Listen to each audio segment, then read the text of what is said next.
Hey yo guys, JBZ here with more news on Mecha Break, and wow, this live stream had me way excited. I mean, I've been excited this whole time, and like the rest of you, I can't wait to play.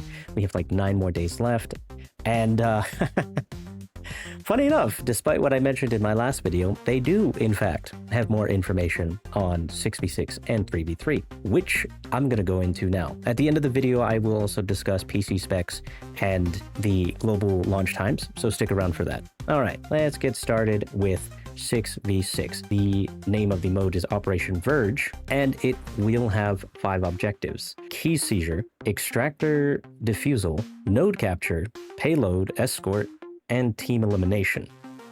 Very standard modes, very straightforward. That has always been the same, hasn't really changed. It's just nice to know the terminology. And speaking of terminology, alongside that, we do have the names of the 10 maps that will be part of Operation Verge, which is Eye of Misra, Vigil Imbrium, Cape Blanc Observatory, Stella Observatory Island, Rob Sinkhole, Poseidon Armory, Palm Bay Harbor, Longman Launch Site, Graceland Sky City, and Babylon Sky Fortress. Those are the 10 maps that are going to be introduced there, and I'm excited to play all of them. It's really good that we're getting so much variety this early. Normally there's only a couple maps, so I'm happy for the extra maps. And alongside that, 3v3 Ace Arenas, they got an upgrade. That is, originally when you played 3v3s, you were locked to whatever mech you got at the beginning. And that's okay to a degree, but depending on your team comp, it would just be a wipe or is too difficult. You know, situation changes, especially in 3v3s. Well, you can now switch your striker mid-battle. They've added the option where once you've downed, and let's say your team comp needs a little bit more range, or maybe you have too much range and you need someone to go melee, or a support unit because nobody ran support. That's completely fine. Y'all can switch it up, and 3v3s might be able to stabilize. You might be able to get that comeback depending if you get that pick. And on top of that, just as a little side note, if you happen to go into overtime, then that is because your team tied. I actually had that backwards, but if you tie, then you're going to go into overtime. And then you guys got to duke it out till first come, first wins. They will have random module drops now, which they call Airdrop Clash. And instead of mods that we were talking about in the last video, this case is you now get random weapons. I don't know how strong the weapons are right now, but they do seem pretty strong from what they showed in the live stream. And they could be a game changer and they could not be. The good news is if you do kill somebody, it's done. They'll drop the weapon, it's over. I'm not sure if anybody can pick it up. It didn't look like it, which is nice. But yeah, so gameplay changes up now with these random module weapon drops. Never know what's in it, never know if it's good or bad. Might as well try it out, spice things up. The 4 maps for 3v3 is going to be Xiling Bunker City, Octantis Industrial Zone, Combat Matrix, and Space Carrier Trailblazer. That is pretty much what they wrapped up for those modes. The addition of having random module drops, I think, will just make the gameplay refreshing and fun. And also the fact that you can change your striker mid-battle in the 3v3 mode. Huge. So very, very nice touch on those. This next topic for Mashmac, as you know, Operation Storm, that's the whole map. That's what they're going with. Some items in Mashmac that you pick up now, you're going to be able to sell in a player auction house. That's right, this game is going to introduce a marketplace / auction house, whichever one you prefer to call it, but you'll be able to sell accessories from within the game. I'm not sure exactly which ones. I'll try to get back to you on that once I figure out. You will be able to sell cosmetics. While we're on the topic of the marketplace, I might as well just bring that forward right now. If you guys are creative out there, and let's pretend you made Char Aznable skin from Gundam. You can put that item on the store, on the marketplace, and it will be purchasable and anybody can buy it. So you can make the design and other people can purchase from you. I don't know what currency that is right now. I do need to look into that.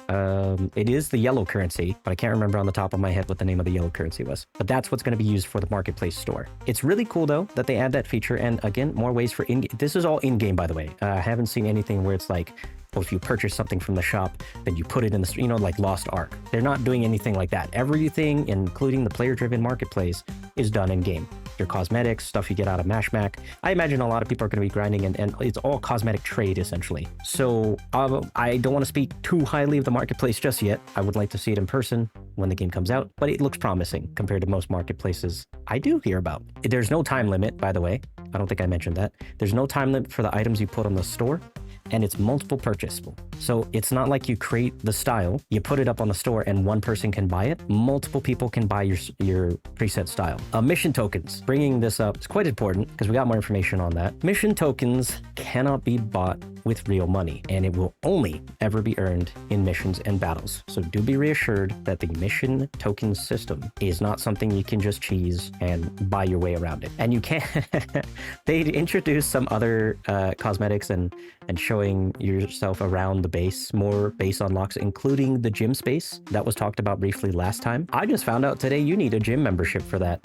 I guess like a real gym, you gotta purchase it. Again, it's in-game credits, so it's not like you're losing anything. As to the benefit of it, it looked like they were just taking pictures and having a good time in there, which of course I'm gonna do it too, 100%. But yeah, I find it interesting that you gotta purchase a gym membership. Now, there is a lot of striker adjustments. They practically overhauled every class, every unit. Everybody got something. Not necessarily in a bad way, maybe some small nerfs here and there. I'm going to cover that in another video. But for now, I'll give you just kind of general gist. Going into the semi-specifics here. Melee strikers can reset their combo with melee weapons and seamlessly go into boost attacks. Air strikers can keep lock-on through slow loop, which again, I'll go over in another video, but essentially you can still keep locked onto the enemy. The recon kit can now show all enemy units in real time to the whole team. In addition to that, strikers now have environmental ratings, or the adaptability ratings, if you will. Some of the base details for that: aquatic adaptability, underwater combat will be reduced for striker their speed, evade range, jump height, ascend speed, knockback range, as well as ballistic and energy damage. Plus, aerial strikers specifically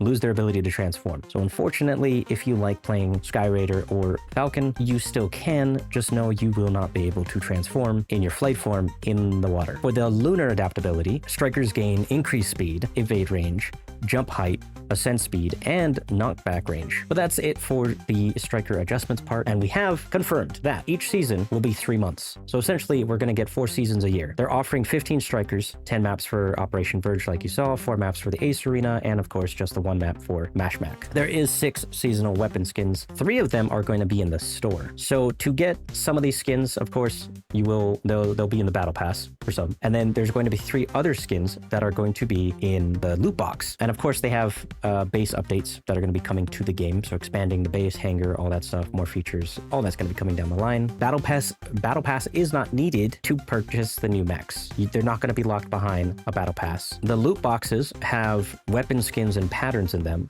So I believe for this round, the Welkin Axe, Pinaka Repair Drone, and the Aerial Assault Form for Sky Raider will be in the loot box. The other 3 you'll be able to get, I believe, via Battle Pass. Strikers are cheaper now. Okay, this is huge. This is actually something I wanted to touch up on, mission token wise.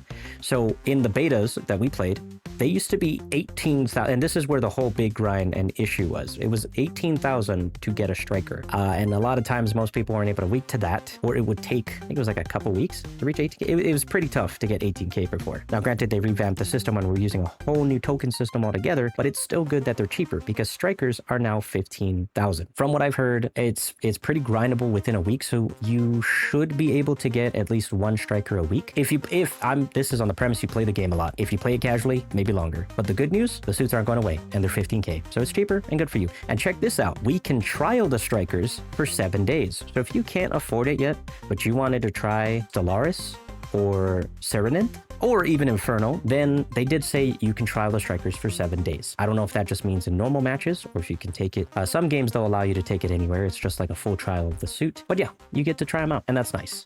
I think that's a good touch. Now we're getting close to what you all want to be waiting for, so we're going to briefly go through the rewards for launch, and then of course I will tell you guys about the PC specs and launch times. So rewards for launch, they've got a friend referral event program going on. You may have seen it on their Twitter. It's been posted, or some content creators have also been posting it. I have not posted mine yet, but that is essentially just a squad up event. So it doesn't even have to be with a content creator. It doesn't have to be through my link. It can be with your personal friends. You just have to log in through that referral link and get your team started, or or join somebody's team, if you can get, I would say go for the 6 players. Unless it's really hard for you to reach it, then 3 players is just enough. But if you can get 3 players to log in, you get an insignia. If you get 4 players to log in out of a 6-man team, you're going to get this really cool insignia that is permanent in the game, and you can put it on all your mechs. And it's just a little cool something they'll give you. Another thing coming out is the Christian Challenge event. Apparently, if we run into the CEO while playing the game, as he said he will be playing on launch with us, you have a chance to win rewards. There is also a Rally Now event. We'll have